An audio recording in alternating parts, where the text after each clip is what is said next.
Sir అంటే teenage అంటే జనరల్గా ఈ రోజు రేపు బాయ్ ఫ్రెండ్ మెయింటైన్ చేయడం ఒక స్టేటస్ లాగా ఫ్యూ పీపుల్, అందరూ కాదు కొంతమంది, very few people I can say that girl friend maintain చేయడం ఒక స్టేటస్ పర్సన్. మీరు అంటే మీ టీనేజ్ లో ఏమన్నా లవ్ స్టోరీస్ ఉన్నాయా?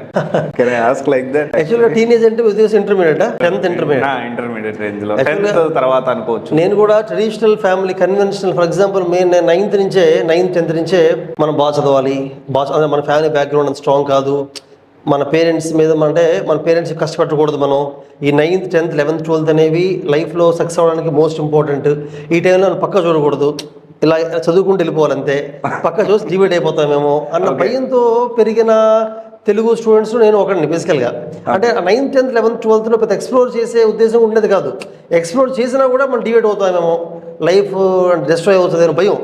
చదవాలి, చదువుకోకుండా వేరే చేయకూడదు అన్న మైండ్ సెట్లో వెళ్ళడం వల్ల నాకు 9th 10th 11th 12thలో ఆ గర్ల్ ఫ్రెండ్స్ ఆ కాన్సెప్ట్ లేదు అసలు. అంటే అసలు ఎక్స్ప్లోర్ చేసే ఆప్షన్ కూడా లేదు. అంటే అప్పుడు జనరేషన్ కూడా కొంచెం డిఫరెంట్ ఉండే కదా సార్ ఇప్పుడు జనరేషన్ కంటే. ఇప్పుడు జనరేషన్కి ఆ యాక్సెస్ సోషల్ మీడియా అవ్వచ్చు, యాక్సెస్ బాగా పెరిగిపోయింది. మీరు అన్నట్టుగా అప్పుడు అసలు ఫోన్స్ కానీ డిజిటల్ మీడియా పెద్ద ఎక్కువ లేదు, సో యాక్సెస్ కూడా లేదు కదా. మేబీ అందుకనేమో అంటే ఆ టైంలో అటువంటి డీవియేషన్ రాకపోవడం వల్ల I was able to focus on studies. దానివల్ల నాకు జేఈలో I got very good rank. అందుకని ఐఐటి మెడ్రాస్లో నాకు బీటెక్ సీట్ వచ్చింది, బీటెక్ చేయగలిగాను. దానివల్ల నేను మేబీ ఆ డీవియేషన్స్ రాకుండా ప్రశాంతంగా చదువు ఫోకస్ చేయడం వల్లనే మంచి ర్యాంక్ వచ్చింది అనుకుంటున్నాను నేనైతే. ఓకే, ఇప్పుడున్న జనరేషన్స్లో అలా లేదు కదా సార్ జనరల్గా. సో కొంచెం అంటే ఏదో ఒక స్టేటస్లా ఫీల్ అవుతున్నారు, డీవియేట్ అయిపోతున్నారు. చాలా ఈజీగా డీవియేట్ అయ్యే ఏజ్ అది యాక్చువల్లీ. అండ్ కొంతమంది సార్ పేరెంట్స్ జనరల్గా నేను ఇంటి దగ్గర ఉంటే మా పిల్లోడు చెడిపోతాడు, అదే తీసుకెళ్ళి హాస్టల్లో పడేస్తే చదువుకుంటాడు కదా 24 గంటలు అనే ఉద్దేశంతో కూడా కొన్ని కాలేజీలు చేర్పిస్తున్నారు. చూడండి, ఇక్కడ ఏంటంటే కొంతవరకు నిజమే. ఎందుకంటే కొంతమంది వాళ్ళ ఇల్లు ఎక్కడైతే ఉంటుందో ఆ ఏరియాలో, ఆ సరౌండింగ్స్లో ఎటువంటి ఫ్రెండ్స్ పరిచయం అవుతారు, వాళ్ళ నైబర్హుడ్ ఎలా ఉంది, దాని మీద బేస్ అయ్యి కూడా స్టూడెంట్స్ పోయే అవకాశం ఉంటుంది. అంటే కొన్ని ఏరియాస్లో బయటికి వెళ్తే అబ్బాయి చుట్టుపక్కల ఫ్రెండ్స్ పాటు చేస్తారేమో భయం ఉండే ప్లేస్ కొన్ని ఉంటాయి. వేరే కొన్ని ప్లేసులు అలాగే ఉండదు, ఐసోలేట్గానే they can choose their friends.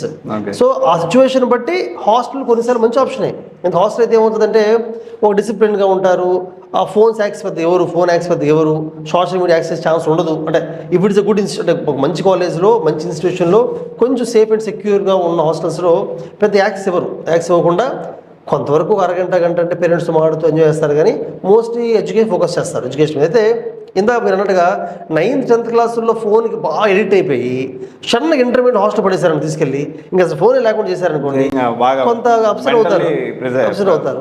ఏదైనా కూడా స్లోగా తగ్గించుకుంటారు దేనినా కూడా. సో సిచ్యువేషన్ టు సిచ్యువేషన్ అంటే కేస్ బై కేస్ బేసిస్ అండి, జనరలైజ్ చేసి మనం చెప్పలేము ఇలాంటి విషయాలు యాక్చువల్గా. అంటే సార్ ఇప్పుడు ఇంకోటి sir, JEE coaching recently CCPA fine impose చేసింది. అదే మీరు చూసారనుకుంటున్నా, ఆల్మోస్ట్ 24 ఇన్స్టిట్యూట్కి 23 or 24 అరౌండ్ ఐ గెస్ దాదాపు ఒక 70 లక్షల ఫైన్ వేసింది సార్. ఒక ఇన్స్టిట్యూట్ గురించి అంతా కూడా వార్తల్లో వచ్చింది, ఆ మిగతా ఇన్స్టిట్యూట్ గురించి ఎక్కడ కూడా బయట లేదు. దీంతో పాటు ఓవరాల్గా 54 ఇన్స్టిట్యూట్స్కి నోటీసులు వెళ్ళాయి. ఏంటి అంటే మీరు CCPA గైడ్లైన్స్ ఫాలో అవ్వట్లేదు, అంటే ర్యాంక్స్ రాంగ్ క్లెయిమ్ చేసుకుంటున్నారు, అంటే మీకు ఎందుకు ర్యాంక్స్ వచ్చేసి అప్పట్లేదు అని చెప్పి. సో ఈ ర్యాంక్స్ చూసి అంటే ఈ పేరెంట్స్ కూడా ఈ వీడియో చూస్తుండొచ్చు మేబీ. ర్యాంక్స్ చూసి జేఈ కోచింగ్ జాయిన్ చేస్తా, ర్యాంక్స్ చూసి నీట్ కోచింగ్ జాయిన్ చేస్తా, అంటే ఎందుకని ఈ విధంగా ఇలా చేస్తా ఉన్నారు మీరేమంటారు? అంటే ఒక మంచి జేఈ కోచింగ్ జాయిన్ అవ్వాలి అంటే జేఈ కోచింగ్ అని నీట్ కోచింగ్ మనకి ఎలాంటి ప్రికాషనరీ మెజర్స్ తీసుకోవచ్చు? ఫస్ట్లీ ఫైన్ ఇంపోజ్ చేశారంటే కారణం ఏంటంటే దానికి చాలా కోచింగ్ ఇన్స్టిట్యూట్స్ అంటే జేఈ అయినా నీట్ అయినా కోచింగ్ ఇన్స్టిట్యూట్స్ వాళ్ళు కోచింగ్ ఇచ్చిన స్టూడెంట్స్ కాకుండా వాళ్ళ దగ్గర ఏదో ఒక ఓపెన్ ఎగ్జామ్ రాసిన స్టూడెంట్స్ ర్యాంక్స్ వేసుకుంటారు, లేదా వాళ్ళ మెటీరియల్ని కొనుక్కొని చదువుకున్న వాళ్ళు ర్యాంక్స్ వేసుకుంటారు, ఇలా ఉంటుంది. అది కోచింగ్ ఇన్స్టిట్యూట్ క్లియర్గా మెన్షన్ చేయదు. ఒక ర్యాంక్ వేసినప్పుడు వీళ్ళు మా మెటీరియల్ తీసుకున్నారనో, వీళ్ళు మా దగ్గర ఒక 3-4 ఎగ్జామ్స్ రాశారనో. ఇంకొన్ని ఇన్స్టిట్యూట్స్ అయితే ఆ పిల్లలు వాళ్ళ దగ్గర 8th 9th చదువుంటారు, ఇంటర్మీడియట్లో వేరే చదువుంటారు, కానీ ర్యాంక్ వేసుకుంటారు.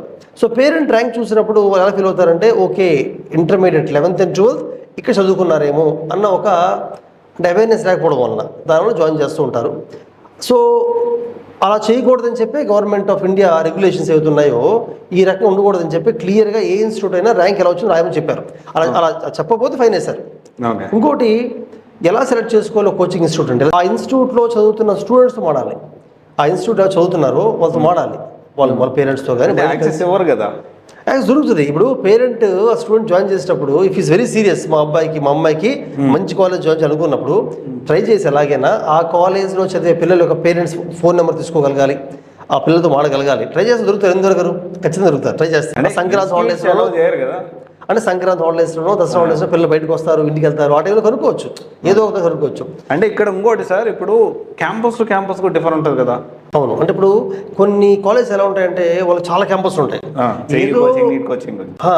ఏదో ఒక క్యాంపస్ లో మంచి ఫ్యాకల్టీ ఉంటే ర్యాంక్స్ అని అక్కడి నుంచి వస్తాయి. మిగతా క్యాంపస్ లో ఎక్కడ ఫ్యాకల్టీ బాగోదు, ఇన్ఫ్రాస్ట్రక్చర్ ఏం బాగోదు. పేరెంట్స్ కి తెలియాలి, అంటే ఈ పర్టికులర్ కాలేజీలో ఒక 50 క్యాంపస్లు ఉంటే ఆ ఒక్క క్యాంపస్ ఫ్యాకల్టీ బాగున్నారు, సో మన అబ్బాయిని అమ్మాయిని ఆ క్యాంపస్ అయితే జాయిన్ చేయాలి, మిగతా వేస్ట్ అని తెలుసుకోగలగాలి వాళ్ళు. అంటే ఇప్పుడు ఒకటి సార్, ఇప్పుడు ఆ క్యాంపస్లోనే బాగున్నారు అనే పాయింట్ మనం మాట్లాడుకుంటే అసలు అక్కడ మంచి ఫ్యాకల్టీ ఉన్నారా లేదా అనేది ఒక స్టూడెంట్కి ఆ పేరెంట్కి ఎలా తెలిసే అవకాశం ఉందంటారు జనరల్గా? కాదు, ఇప్పుడు ఒక కాలేజ్ ఉందండి, కొన్ని ర్యాంక్స్ తీసుకోవాలి మనం. అవును, సో ర్యాంక్స్ తీసుకుని పబ్లిష్ అయిపోయి ర్యాంక్స్. అవును, ఇప్పుడు నేను 10th ఇంటర్కి కాలేజ్ జాయిన్ అవ్వాలి, inter with NEET college join అవ్వాలి.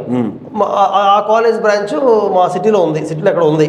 నేను వెళ్తాను కాలేజ్ బ్రాంచ్కి వెళ్ళి అక్కడ ఎవరైతే పాస్ అవుట్ అయ్యారో సెకండ్ చదువుతున్నారు పిల్లలు, వాళ్ళు ఖచ్చితంగా సంక్రాంతి దసరా బయటకు వస్తారు.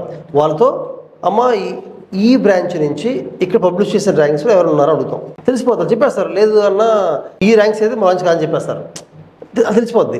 కానీ ఎంక్వైరీ చేయాలి, తప్పదు, ఎందుకంటే అది మన వాల్యుబుల్ లైఫ్. రీసెర్చ్ చేయాలి. ఒకసారి కాలేజ్ జాయిన్ అయిన తర్వాత మార్చడం చాలా కష్టం. చాలా మంది అలా చేస్తుంటారు కూడా, అదే జాయిన్ అయిపోయి పాపం జాయిన్ అయిన తర్వాత తెలుసుకొని అరే మనకి ఇక్కడ బాగుందని జాయిన్ చేసాం కానీ ఫ్యాకల్టీ లేరు, మంచి ఫ్యాకల్టీ లేరు అని తెలిసి బయటకు వచ్చే సందర్భాలు ఉన్నాయి.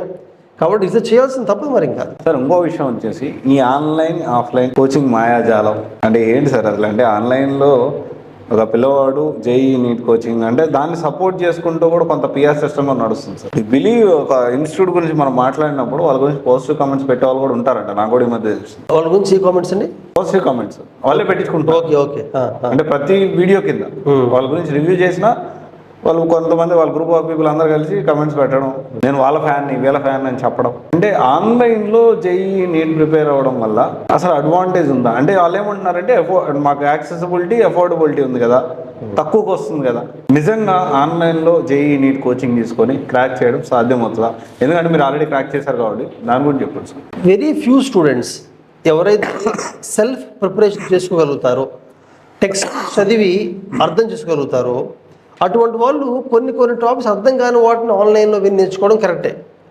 కానీ మొత్తం జేఈ ఫిజిక్స్ మ్యాథ్స్ కెమిస్ట్రీ మొత్తం అన్ని టాపిక్స్ ఆన్లైన్లో ఉండడం అనేది నా ఉద్దేశంలో అంత సజెస్టెడ్ కాదండి. ఎందుకంటే కొన్ని ఎగ్జామ్స్కి కోచింగ్ మహా అయితే 3 to 4 months సరిపోతుంది. 3 to 4 months డైలీ ఒక 3 గంటలు అయినా చాలు. కానీ జేఈకి ఒక 2 years పాటు డైలీ 5-6 గంటలు వినాలి క్లాసెస్. సో డైలీ 6 గంటలు చెప్పిన 2 years మీరు ఆన్లైన్లో వింటే డెఫినెట్గా it will effect our eyes అవ్వచ్చు, మెంటల్గా కొంచెం ఎఫెక్ట్ అయ్యే అవకాశం ఉంటుంది. ఇంటరాక్షన్ ఉంటుంది కదా, ఫ్యాకల్టీతో ఇంటరాక్షన్ ఉంటుంది, డౌట్స్ క్లారిఫై చేసుకోలేము ఫ్యాకల్టీ దగ్గర మనం. ప్లస్ మన ప్రోగ్రెస్ ఏంటనేది మనకు కూడా తెలియదు కరెక్ట్గా. సో నాకు తెలిసి జేఈ కంప్లీట్గా online coaching I don't suggest అండి. ఖచ్చితంగా ఒక దగ్గరలో కోచింగ్ ఇన్స్టిట్యూట్ కానీ ఒక మెంటార్ కానీ, కోచింగ్ లేదు ఒక మెంటార్ లేదా ఒక 3 మంచి ఫ్యాకల్టీ ఇంటికి వచ్చి చెప్పడం కానీ ఇలా ఉండి కొన్ని టాపిక్స్ మన ఫ్యాకల్టీ దొరకకపోతే ఆన్లైన్లో వినడం సజెస్టెడ్. బట్ కంప్లీట్ ఆన్లైన్ 10 సంవత్సరాలు అనేది సజెస్ట్ చేయను. నీట్ వేరు. మళ్ళీ నీట్ ఏమవుతుందంటే నీట్లో మీరు చూస్తే ఈ బయాలజీ, బాటనీ, జువాలజీ ఎన్సీఆర్టీ దాటి క్వశ్చన్స్ బయటకు వెళ్ళవు. ఎన్సీఆర్టీ లాస్ట్ 3-4 years నుంచి అయితే నేషనల్ టెస్టింగ్ ఏజెన్సీ ఎగ్జామ్ పెడుతుంది కాబట్టి నీట్ లాస్ట్ 3-4 years నుంచి ఎన్సీఆర్టీ దాటి క్వశ్చన్స్ బయటకు వెళ్ళట్లా.